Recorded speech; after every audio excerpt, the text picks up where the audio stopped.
Es decir, los precios de los alimentos bajaron con respecto al mes anterior. El crecimiento del precio de los alimentos ha sido el 5,5% de alza durante todo el año, muy por debajo del crecimiento de la tasa de inflación promedio y muy por debajo del incremento del salario mínimo y del incremento de ingresos de la mayoría de los colombianos. Es por esto por lo que en el 2023 hemos podido disminuir sustancialmente el hambre. El programa Renta Ciudadana, que entrega medio salario mínimo a las madres cabeza de hogar con hijos menores, nos ayuda en este propósito. Para el año que comienza se dotará de dispensarios de alimentos que incluirán la entrega de bienestarina con sabores regionalizados a las zonas del país con estratificación 1. Nuestro objetivo es acabar el hambre en Colombia. La pobreza monetaria, cuya estadística solo conoceremos el año entrante, tiene unos indicadores previos positivos.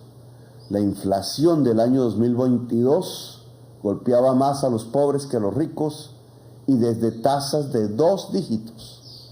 En este año, todos los segmentos económicos de la población experimentan tasas más bajas, pero esta vez la inflación golpea más a los más ricos y menos a los pobres.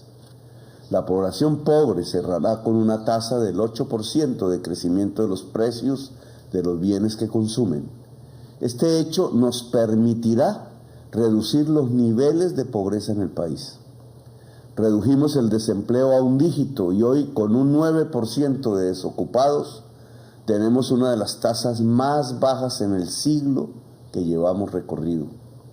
En el año 2023 logramos un incremento del salario mínimo nominal de más del 16%, lo cual significó un incremento de 6,5% del salario mínimo real. Absorbimos la caída que le dejó Duque y aumentamos 3 puntos más. Este año hemos aumentado el salario mínimo nominal un 12,5%. Aspiramos a final de año que gane otros 6 puntos reales, porque disminuiremos aún más la inflación de precios. Esto significa que en 2 años de gobierno habríamos elevado el nivel de vida de las 2,5 millones de familias que ganan un salario mínimo y millones más de familias que son jalonadas por él, un 12%. Colombia no había visto eso antes y se enmarca en nuestra política de erradicación de la pobreza y de disminución de las desigualdades. Hemos firmado el decreto de liquidación del presupuesto del año 2024. Allí inicia en forma generalizada la construcción de sedes de educación superior en todo el territorio nacional, con una priorización en los territorios excluidos del país con conflictividad armada. La educación pública superior será gratuita para todos los colombianos y colombianas. Quizás la mayor transformación presupuestal es lograr conducir decenas de billones de pesos cada año a los territorios excluidos. Todos los programas del gobierno en los territorios excluidos deben lograr un proceso no solo de convergencia regional, sino de inclusión real de poblaciones vulnerables históricamente. Es a partir del programa de transformación del territorio que se puede construir la paz y una mejor seguridad del país. Los ciclos de violencia armada que ha vivido el país en las últimas décadas ocurren casi en los mismos territorios y coinciden además con el establecimiento de economías ilícitas.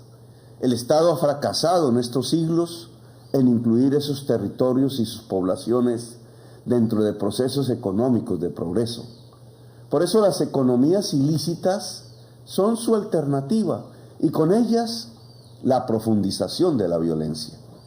Queremos cortar ese ciclo perverso que ha conducido al país a la fragmentación territorial y a una de las mayores desigualdades sociales del mundo, con su consecuencia, la violencia permanente. Transformar el territorio excluido es nuestro mayor reto. En las grandes ciudades costeras y en la capital de la República ha crecido otro tipo de violencia ligada a las bandas multicrimen y a la corrupción. Preparamos una fuerza pública mejor paga, con garantías sociales y a la que buscamos más posibilidades de educación para enfrentar la violencia y la inseguridad con mayores niveles de profesionalismo, inteligencia máxima, transparencia, respeto a los derechos humanos y mayor bienestar social y familiar de sus integrantes. Secciones del Estado se prestan para la impunidad. Aún reposan en la justicia ordinaria 17,000 procesos de personas que ordenaron o financiaron el genocidio en el país. La verdad se ha fragmentado. Un mismo hecho de lesa humanidad cometido en Colombia es investigado dependiendo de los actores delincuenciales involucrados, o en la JEP, o en los tribunales de justicia y paz, o en la justicia ordinaria, y así se fragmentan los testimonios y se construye una impunidad predeterminada. La verdad debe ser el eje del sistema judicial y para allá va la reforma que propiciamos.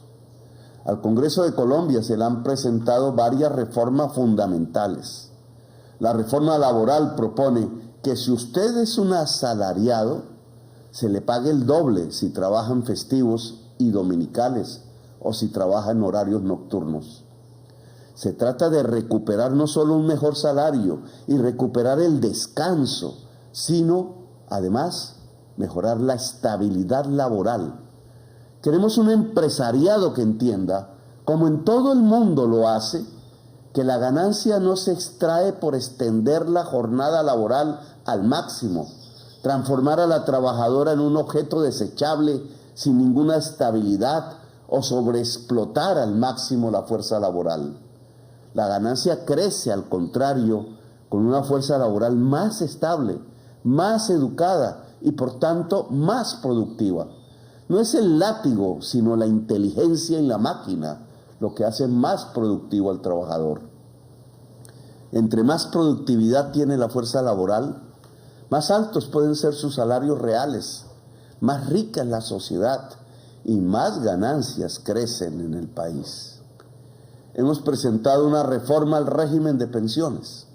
Su objetivo central es que millones de ancianos y ancianas que hoy recorren las plazas del país buscando sobrevivir tengan un bono pensional similar a la renta ciudadana.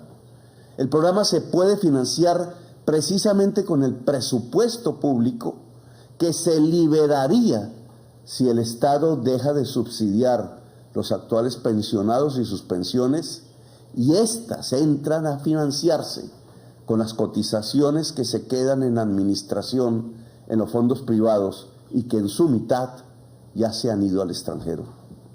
Retornar esos recursos y lograr un régimen pensional solidario es lo que garantiza que la mayoría de los actuales cotizantes puedan tener mañana una verdadera pensión. Hemos presentado una reforma a la salud, quitando una intermediación de recursos públicos que condenó a los hospitales y clínicas a un raquitismo permanente en desmedro de la atención de los pacientes. Esa intermediación ha hecho perder decenas de billones del dinero público en corrupción, ha fortalecido de manera indebida el patrimonio de los propietarios de las empresas intermediarias y ha producido un enorme número de muertes evitables. El descenso de la tasa de muertes evitables en Colombia se estancó desde el año 2010. El estancamiento de la tasa de muertes evitables en Colombia coincide precisamente con la época en que más recursos públicos se han inyectado al actual sistema de salud. La enorme cantidad de dinero público que se ha entregado desde el 2010 no ha redundado en una disminución de la tasa de muertes evitables. Por eso proponemos acabar con la intermediación de esos recursos públicos para fortalecer toda la red hospitalaria pública y privada del país, girándoles directamente, mejorar las condiciones de estabilidad laboral de enfermeras y de todo el personal de la salud y al mismo tiempo construir un poderoso sistema de salud preventivo y de atención primaria en todo el territorio nacional, hasta la región más apartada. En el año 2024 se extenderá en varias regiones del país el sistema de distritos poblacionales saludables, con equipos médicos permanentes, con atención en el hogar y centros de atención primarios. En el 2024 se presentarán los proyectos de ley para reformar la Ley de Servicios Públicos Domiciliarios. Buscamos que el actor prevalente sea él y la usuaria de los servicios públicos en Colombia. No queremos más fórmulas tarifarias que permitan la especulación y hagan que unas pocas empresas capten ganancias extraordinarias del bolsillo de la población misma. Se presentará también el proyecto de ley de minería para proteger la pequeña minería del país y llevarla hacia tecnologías limpias. Vamos a establecer un sistema de compra de oro que permita acabar con las economías ilícitas. Ya se multiplican por toda Colombia las comunidades energéticas que buscan que hoy los usuarios pagadores de altas tarifas por energía eléctrica se conviertan en generadores de la energía y a costo mínimo. Ecopetrol extenderá el programa de comunidades energéticas a toda la costa Caribe a través del programa de convertir sus impuestos por obras. La política hacia el agro ha permitido, como no se veía en décadas, que el crecimiento de los cultivos, excepto el café, alcance un 3% anual, según la última medición del DANE. Eso se logró volviendo más rentable el campo, aumentando los niveles de crédito al pequeño y mediano agricultor, disminuyendo el precio de fertilizantes y productos estratégicos importados y realizando tareas de una reforma agraria que aumenta el acceso campesino a la tierra. La reforma agraria es el eje central de la paz. Este impulso generado hacia la agricultura queremos construirlo con la industria. Pensamos convertir Bancoldex en un banco de primer piso como el Banco Agrario, aumentar la fianza del fondo de garantías al 90% y tener una partida de tasa de interés compensada que permita bajar los costos financieros de los créditos a los micro, pequeños y medianos empresarios industriales y a la economía popular. Queremos que todo empresario industrial exportador tenga tasas de interés subsidiadas por el Estado. Las cifras de parte del turismo son todas halagüeñas. Tenemos un incremento de casi 30% del turismo extranjero respecto al año anterior. Llegó el turista extranjero número 5.500.000. Nuestra promesa electoral de ver en el turismo el reemplazo de corto plazo a la caída de la demanda mundial de combustibles fósiles se está cumpliendo. De esta manera, abarcaremos en el 2024 con apoyo estatal un fuerte impulso a la economía productiva, agricultura, agroindustria, industria y turismo, tal como prometimos en la campaña electoral. También prometimos en campaña construir los pilares de una sociedad del conocimiento. Aumentamos el presupuesto de la educación pública del país de 50 a 70 billones de pesos en apenas un año. Con una inversión de más de 6 billones, nos centraremos en la expansión del sistema de educación superior pública y gratuita del país. Queremos la juventud en las sedes universitarias y no en la guerra. Hemos hecho acuerdos para desarrollar la educación y la preparación de infraestructura para las nuevas velocidades de banda ancha en 5G, la programación de las máquinas y la inteligencia artificial en Colombia. Entraremos a la era de la nueva tecnología, ojalá bajo el control de la misma sociedad. Estas tecnologías traerán beneficios, pero implementaremos mecanismos de regulación pública para mitigar sus efectos negativos que los tienen. La nueva economía es una articulación de tecnologías de programación de máquinas y de energías limpias, sin precedentes en la historia humana. Esta nueva economía demanda relaciones mucho más igualitarias entre los seres humanos en el mundo y en nuestro país, para que no degeneren en nuevos ciclos de conflictividad. Obviamente no todo es positivo. La maquinaria estatal sigue siendo lenta. Los nubarrones económicos no se alejan y la violencia se aferra a la historia del país y no quiere abandonarla.